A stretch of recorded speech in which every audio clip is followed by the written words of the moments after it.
Hello brainsters and welcome back to your own channel. क्या आपने कभी गौर किया है कि most of the highly educated लोग पूरी लाइफ टाइम वर्क करते रहते हैं, जबकि कुछ लोग बहुत ही नॉमिनल एजुकेशन होने के बाद भी अपनी लाइफ में काफी कुछ अचीव कर लेते हैं। बट ऐसा होता क्यों है? वेल, आंसर बहुत सिंपल है। हमारे एजुकेशन सिस्टम में history, geography, Hindi, English, maths सब कुछ पढ़ाया जाता है, बट लाइफ का सबसे important part finance and money, इसके बारे में कभी कोई कुछ नहीं बताता। और इसी वजह से हम में से ज्यादातर लोगों को फाइनेंशियल नॉलेज नहीं होती एंड हम फाइनेंशियली स्टेबल नहीं हो पाते हैं। बट रॉबर्ट कियोसाकी की book rich dad and poor dad एक बेसिक फाइनेंशियल गाइड है जो मनी से रिलेटेड हमारी फाउंडेशन को बिल्ड करती है। और हमारी आज की वीडियो भी इसी बुक पर बेस्ड है। इस बुक में ऑथर ने 6 लेसन्स बताए हैं जो उन्होंने अपने रिच डैड से सीखे और जिन्हें अप्लाई करके आप भी फाइनेंशियल फ्रीडम अचीव कर सकते हैं। Lesson number 1, rich don't work for money, they make money work for them. जब रॉबर्ट 9 साल के थे तो उन्होंने अपने बायोलॉजिकल फादर, जिन्हें उन्होंने बुक में पुअर डैड भी कहा है, और जो प्रोफेसर भी थे, उनसे रिच बनने के बारे में पूछा। पुअर डैड ने कहा कि इस क्वेश्चन का आंसर उन्हें माइक के डैड से पूछना चाहिए। माइक ऑथर का एक फ्रेंड था और उसके फादर एक बिजनेसमैन थे, जिन्हें ऑथर ने बुक में रिच डैड कहा है। रिच डैड ने माइक और रॉबर्ट को रिच बनने के लेसन सिखाने के बदले अपने शॉप पे वीकेंड्स पे 3 घंटे वर्क करने के लिए कहा, और वो भी 10 सेंट्स पर आवर जैसी नॉमिनल वेजेस पे। दोनों रेडी हो गए और शॉप पे वर्क करने लगे। धीरे धीरे एक मंथ बीत गया, बट रिच डैड ने अब तक उन्हें कुछ भी नहीं सिखाया। तो बेचारे छोटे रॉबर्ट को लगा कि रिच डैड ने उन्हें धोखा दिया है, और वो उन्हें फेस करने के लिए रिच डैड के ऑफिस पहुंच गए। वहाँ पे काफी वेट करने के बाद जब उनका नंबर आया तो उन्होंने अपनी सारी फ्रस्ट्रेशन रिच डैड को सुना दी। रिच डैड ने कहा कि वो उन्हें एक मन से लाइफ का रियल लेसन सिखा रहे थे, जिसे समझने में लोगों को पूरी लाइफ लग जाती है। उन्होंने रॉबर्ट से कहा कि जब लाइफ हमें पुश करती है, जैसे कि मैंने तुम्हें पुश किया कम वेजेस देकर, तो लोग 3 तरीके से रिएक्ट करते हैं। एक, जो प्रॉब्लम को देखकर भाग जाते हैं और क्विट कर देते हैं, जैसा कि तुम अभी करने वाले थे, कम वेजेस से परेशान होकर, और फिर कहीं और कुछ और ट्राई करते हैं। ऐसे लोग बार बार क्विट करते रहते हैं। दूसरे, जो प्रॉब्लम को अपनी लाइफ का पार्ट मानकर एक्सेप्ट कर लेते हैं और खुद से ही उसे सॉल्व हो जाने का वेट करते रहते हैं। ऐसे लोग कुछ अचीव नहीं कर पाते हैं। ये लोग कम वेजेस पे ही काम करते रहते हैं, ये सोचकर कि कभी न कभी तो वेजेस बढ़ेंगी ही। और सारी अचीवमेंट तीसरे टाइप के लोगों के पास आती है, जो सिचुएशन को समझकर खुद को चेंज करते हैं और अपने एक्शन की रिस्पॉन्सिबिलिटी खुद लेते हैं। ऐसे लोग बिना क्विट किए और वेट किए अपनी प्रॉब्लम का सॉल्यूशन ढूंढते हैं। और फिर रॉबर्ट ने भी वही किया। उन्होंने सिचुएशन को चैलेंज मान के खुद की थिंकिंग को इम्प्रूव किया और 10 सेंट्स पे काम करते हुए एक न्यू कॉमिक बिजनेस को स्टार्ट किया, वो भी 0 इन्वेस्टमेंट से, और 9 साल की उम्र में। और इस तरह उन्होंने पैसे के लिए काम न करके पैसे को खुद के लिए काम पे लगाया। और यही इस बुक का सबसे इम्पोर्टेंट लेसन भी है। Lesson number 2, how much you keep. KBC winner Sushil Kumar के बारे में तो आप सब जानते होंगे, बट क्या ये जानते हैं कि 5 करोड़ जैसे बड़े अमाउंट को जीतने के बाद भी वो आज एक नॉर्मल लाइफ जी रहे हैं? फाइनेंशियल नॉलेज ना होने के कारण वो अपनी वेल्थ को ज्यादा दिनों तक सस्टेन नहीं कर पाए और अल्टीमेटली उनकी लाइफ फिर से पहले जैसे हो गई। इस बात से ये तो क्लियर है कि एक इंसान हाईली एजुकेटेड और सक्सेसफुल होने के बाद भी फाइनेंशियली इलिटरेट हो सकता है। और ऐसे कई सारे एग्जाम्पल हमें रियल लाइफ में भी देखने को मिलते हैं। इसी प्रॉब्लम को समझते हुए रॉबर्ट के रिच डैड ने उन्हें फाइनेंशियल नॉलेज दी, जिसको अप्लाई करके वो न सिर्फ रिच बन पाए बल्कि अपनी रिचेस को सस्टेन भी कर पाए। और फाइनेंशियल एजुकेशन का सबसे बड़ा रूल है asset versus liabilities. Rich dad के सिंपल वर्ड्स में कहे तो एसेट वो होती हैं जो आपके जेब में पैसे डालती हैं, जबकि लायबिलिटीज वो होती हैं जो आपकी जेब से पैसे को निकालती हैं। यही सिंपल डेफिनेशन अमीर को अमीर और गरीब को गरीब बनाती है। क्योंकि ये पॉइंट इतना ज्यादा सिंपल है, इसलिए लोग इसकी इम्पोर्टेंस को समझ नहीं पाते। रिच लोग एसेट्स खरीदते हैं, जबकि पुअर और मिडिल क्लास लोग लायबिलिटीज खरीदते हैं। और इससे भी इंटरेस्टिंग ये है कि वो कई सारी लायबिलिटीज को अपनी एसेट समझते हैं। फॉर एग्जाम्पल, बहुत से लोगों को लगता है कि उनका घर उनकी सबसे बड़ी इन्वेस्टमेंट या फिर एसेट है, जबकि वो घर अगर लोन से लिया जा रहा है तो वो उनकी सबसे बड़ी लायबिलिटी है, क्योंकि उस घर के ऊपर आप सबसे पहले प्रॉपर्टी बिल भरेंगे, और जितना बड़ा घर होगा उतना बड़ा मेंटेनेंस बिल भरेंगे, और फिर उसकी लोन इन्वेस्टमेंट भरेंगे एंड सो ऑन। इसका सीधा मतलब ये है कि पैसा आपकी जेब से जा रहा है, न कि आ रहा है। अब इसका मतलब ये नहीं कि हमें घर ही नहीं लेना चाहिए, बट ऑथर का सिंपली मतलब ये है कि हम पहले इन्वेस्ट करें एसेट्स में, जैसे कि stocks, bonds, real estates etcetera में। जब वो एसेट इतना कैश फ्लो जनरेट कर सके कि हमारे हाउस के एक्सपेंसेस बियर हो जाएं, तो आराम से बड़ा घर लीजिए। सिमिलरली हमें हर चीज में इन्वेस्टमेंट करने से पहले सोचना चाहिए कि क्या ये हमारी एसेट है या फिर लायबिलिटीज। एंड मुझे कमेंट करके बताइए कि शो ऑफ के लिए लग्जरी कार लेना एक एसेट है या फिर लायबिलिटी।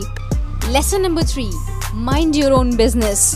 अपनी करियर के स्टार्टिंग ईयर्स में ऑथर ने कई सारी कॉर्पोरेट कंपनीज में वर्क किया, बट वहाँ काम करते हुए भी ऑथर के मन में एक ही बात थी कि उन्हें जल्दी से जल्दी इस रैट रेस से निकलना है, और इसीलिए उन्होंने शुरू से ही अपने एसेट कॉलम को मैनेज किया और इन्वेस्ट किया और सही टाइम पे क्विट करने का डिसीजन भी लिया। ऑथर कहते हैं कि सिमिलरली हमें भी अपना टाइम खुद के एसेट के ग्रोथ में लगाना चाहिए। हम दिन में चाहे जो भी जॉब करें, बट इंटरनली हमें इन्वेस्टमेंट करनी चाहिए जो हमारी एसेट को बढ़ा पाए, और फिर उन एसेट से हम और एसेट एक्वायर कर पाए एंड फाइनली एक दिन रिच बन पाए। Lesson number 4, play smartly with tax. Author कहते हैं कि इनकम टैक्स की शुरुआत रिच लोगों की वेल्थ को सोसाइटी में इक्वली डिस्ट्रीब्यूट करने के लिए की गई थी। आज तक रिच और पुअर के बीच का डिफरेंस कम नहीं हो पाया है, इवन इंक्रीज ही हो गया है, क्योंकि इस टैक्स की शुरुआत भले ही रिच लोगों के लिए की गई थी, बट बाद में इनकम टैक्स को मिडिल क्लास के लिए भी जनरलाइज कर दिया गया, क्योंकि रिच लोगों के पास पावर और फाइनेंशियल नॉलेज दोनों होती है। इसलिए उन्होंने बेटर अकाउंटेंट और अटॉर्नीज को हायर करके अपनी काफी हद तक इनकम टैक्स को बचा लिया। बट मिडिल क्लास लोगों के पास ज्यादा अच्छी फाइनेंशियल नॉलेज न होने के कारण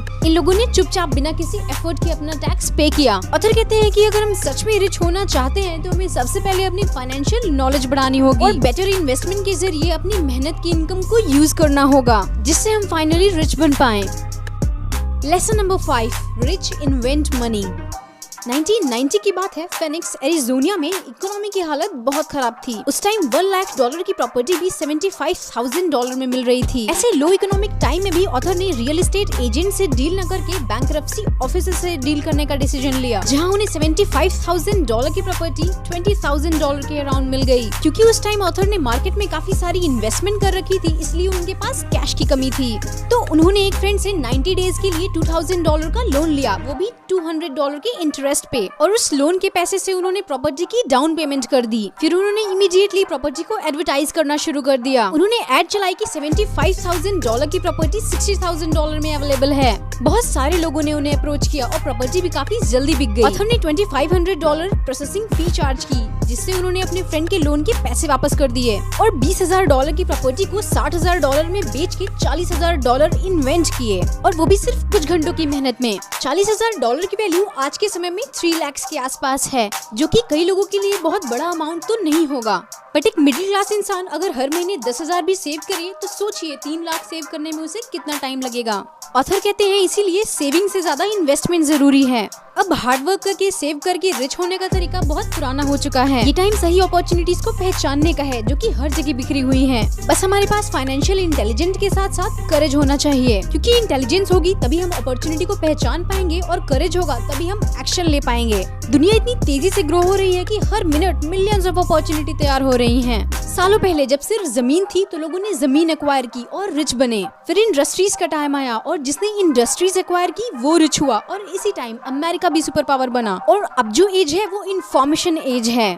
आज जिसके पास इन्फॉर्मेशन एंड डेटा है उसी के पास अपॉर्चुनिटी है। ऑथर कहते हैं कि आने वाले समय में अपॉर्चुनिटीज और भी बड़ी होने वाली हैं, और भी ग्रेट आइडियाज जनरेट होने वाले हैं। इससे और भी ज्यादा लोग रिच बनने वाले हैं। बस आपको सही अपॉर्चुनिटी ग्रैब करके एक्ट करना है।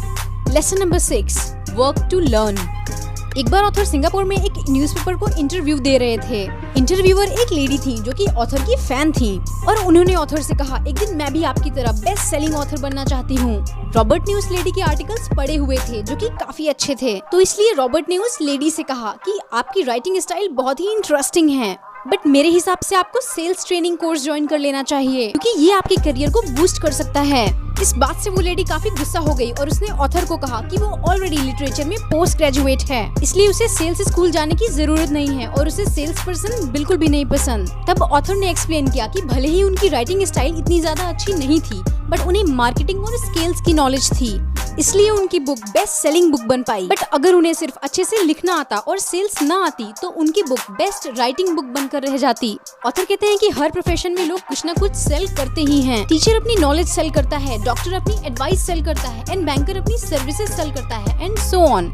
और बिना मार्केटिंग स्किल के कुछ भी अच्छे से सेल कर पाना पॉसिबल नहीं है। ऑथर कहते हैं कि उस लेडी की तरह ही दुनिया में बहुत सारे लोग हैं जो अपने काम में बहुत अच्छे हैं, बट उन्हें अपने काम को सेल करना नहीं आता और इसीलिए वो पीछे रह जाते हैं। हेंस हम किसी भी प्रोफेशन में हो, हमें खुद की डेवलपमेंट के लिए रिक्वायर्ड स्किल को जरूर सीखना चाहिए, जिससे हम खुद को बेटर तरीके से रिप्रेजेंट कर पाते हैं और बेटर अर्न भी कर पाते हैं।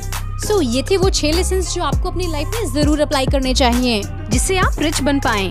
असली सच तो ये है कि सिर्फ पैसा ही आपको असली खुशी नहीं दे सकता। एक में खुशी पाने के लिए कुछ बेसिक प्रिंसिपल्स को एक्सेप्ट करना पड़ता है, और अगर आप उन प्रिंसिपल्स के बारे में जानना चाहते हैं तो इस वीडियो पे क्लिक कर सकते हैं। वीडियो कैसी लगी कमेंट करके जरूर बताइएगा, अच्छी लगी हो तो लाइक कीजिएगा और ऐसे ही इंटरेस्टिंग वीडियोस के लिए हमारे चैनल को सब्सक्राइब जरूर कीजिएगा।